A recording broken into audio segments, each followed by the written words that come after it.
Oh, I didn't see you there.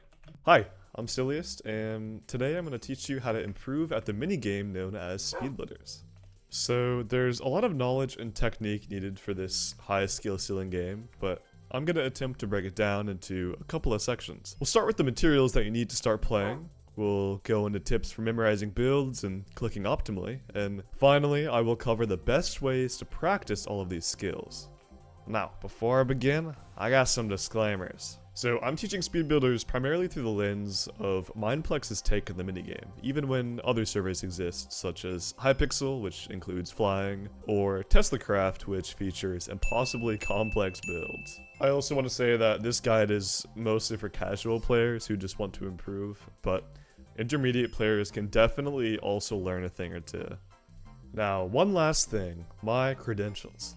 So I was an active player on Mindplex during the pandemic, obtaining around 50% of the 1,000-ish possible world records at the time. Now, I'm pretty rusty, I don't really play much anymore, but I'm still pretty active in the community, and I'd say I'm decently knowledgeable on, Speedbuilders stuff. So yeah, let's get into hardware. Speedbuilders is a game with generally a low barrier of entry, price-wise. You don't have to buy a expensive monitor and SEO device like in Geometry Dash, and you don't even need a computer with good specs. All you really need is good memory, a $30 Minecraft account, and a positive mindset. Wait, I'm forgetting one thing. Mice. If you want to perform well in the lobby, you're going to need a good mouse.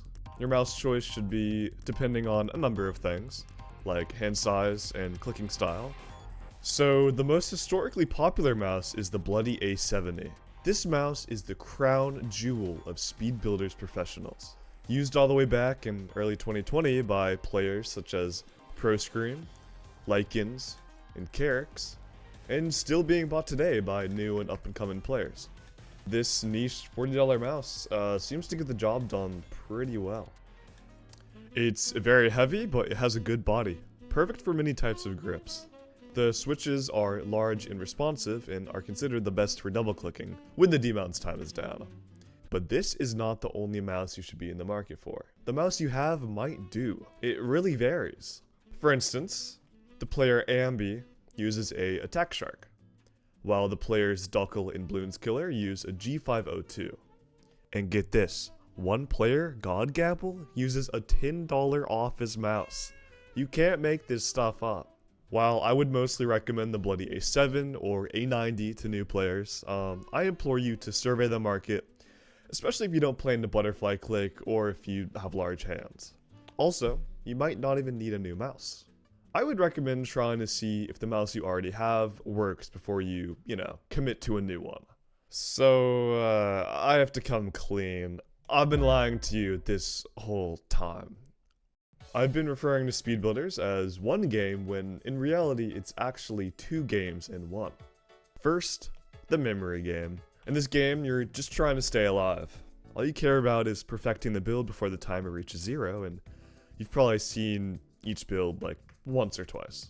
But once you recognize and can complete like maybe 80% of the builds and start earning your first couple wins, you've moved on to a completely different game, the optimization game. This consists of building a familiar build as fast as possible just by clicking fast, knowing the hotkeys, and optimizing your build strategy. You start maybe practicing certain builds, building them over and over again on practice servers and competing against yourself and your friends. And these games are not mutually exclusive. Someone can play the optimization game without knowing many builds just by spending all day in a practice server, such as Tim's. While another player could be more attracted to the challenge of memorizing a build that you only see for a couple seconds. Everyone has a different playstyle, skill set, and passion, so it's ultimately your choice what to do. The skills you learn from the optimization game can help you in the memory game, vice versa. So, it's up to you. Now, speaking of the memory game, let's talk about ways to improve your memory using a trick I call segmenting. Due to the limitations of the dimensions of the platform, 7 by 7 by 7, patterns start to appear in each build you see. Just like when you build a small circle in Minecraft and start to see recognizable artifacts all around the curve, builds also collect these strange patterns due to the failure of trying to represent a idealized real-life object using just cubes, you know. Once you recognize these patterns and get used to building them, you can boil a whole build down to just a couple of segments and some extra fluff, like eyes, hoofs, and other decorations. How do you build an elephant? One segment at a time.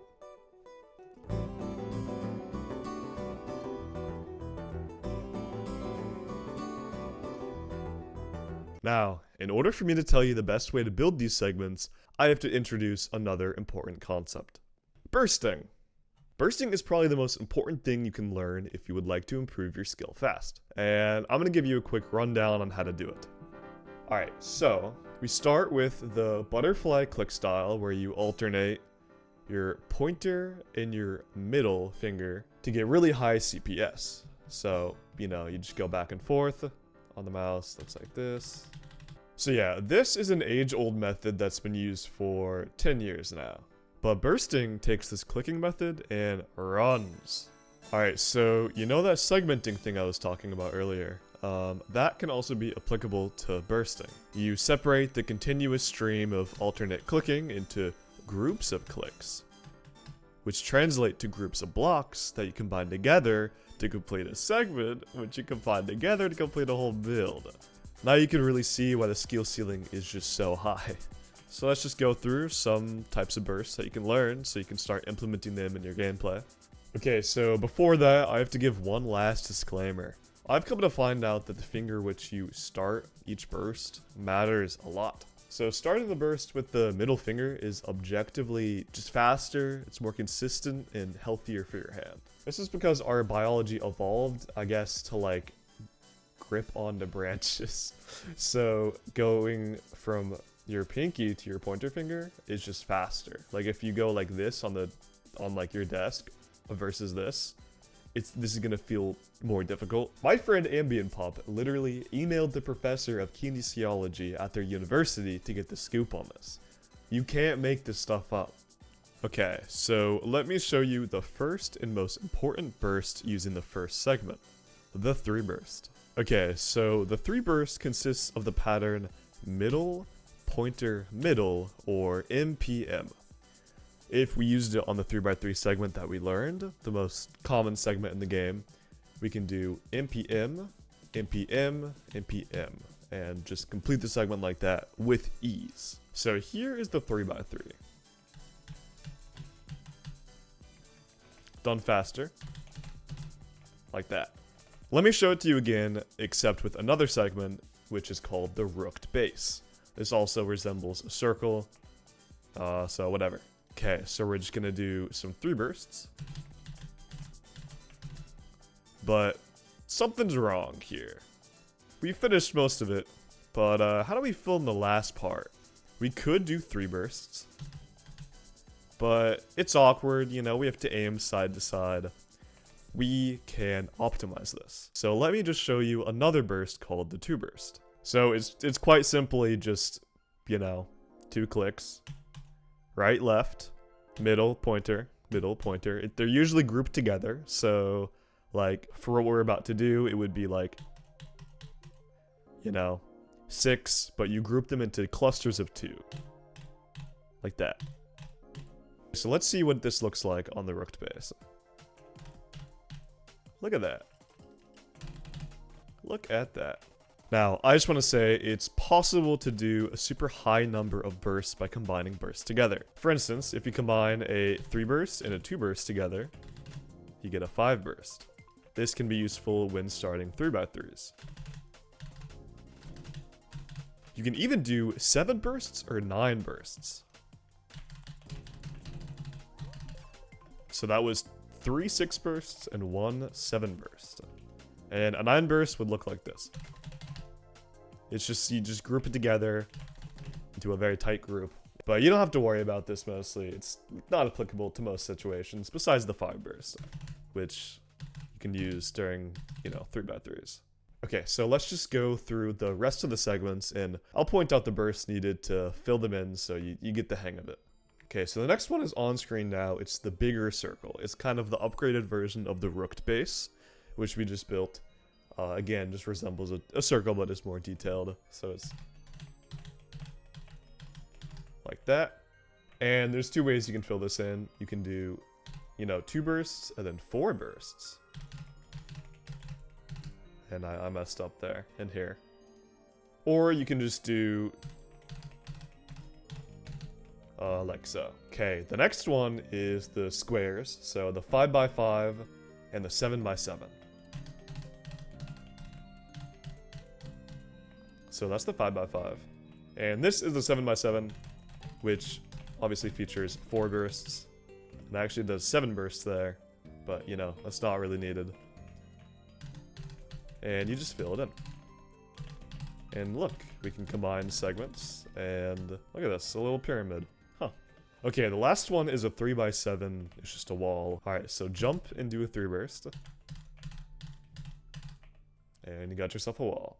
Alright, let's get into how you're going to practice all this stuff you learned. I believe the best way to practice bursts is to isolate each burst you want to work on, just by going into a single player world and doing it over and over again in a line.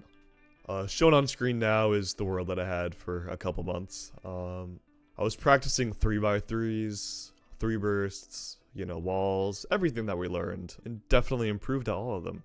It can also help to do builds with a lot of blocks and not a lot of decoration. Okay, now, the best way to practice memory is just by playing on Mindplex. Just by repetition, you'll eventually learn most of the builds of the build pool, which right now I think is like 500-ish. I'd recommend screenshotting builds that you think would be fun to sim, which stands for simulate. And also builds that you just find hard to memorize or just, die to. And now I also want to touch on something very important. Friends. Yes. Having a friend who plays Speedbuilders is optimal for improving. I'm serious. You can't make this up. The way that Mindplex works, you get a bunch more builds per minute if you play with someone of your skill level that knows the builds.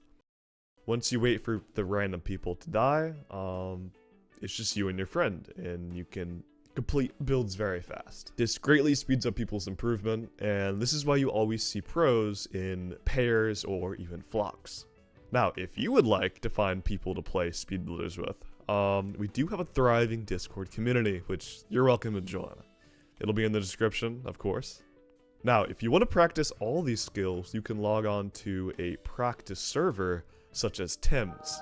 In these types of servers, you can search up and choose one build from the build pool and just play it a whole bunch of times. This can help you practice bursts, solidify your memory of that build, and even train simple mechanics like misplaced recovery and movement. To be honest, I think this is where Speedbuilders really gets fun. I personally could spend hours simulating the same build over and over again just to beat a friend's record. It's just really fun and satisfying. Now, the last thing I'd like to touch on is stretching and posture. Bursting is very demanding on your hand, and you really don't want to mess up your nerves in the future. There's actually no reported cases of real hand pain or carpal tunnel from bursting, but this technique's only been out for like 5 years, so you just gotta be on the safe side. But yeah, I very much implore you to focus on correct posture and, stretch your hands between sessions. If you do ever feel carpal tunnel, which is characterized by like shooting pains down your wrist and like up to your pinky area, or just general arm pains, please take a break. It's not worth it. On that final, slightly uneasy note, I've given you all the necessary information to become the next pig rank, meanie head, or trapers. Again, joining the community through our Discord is free, and so is asking me questions in the comments. Thanks for watching, and have a great day.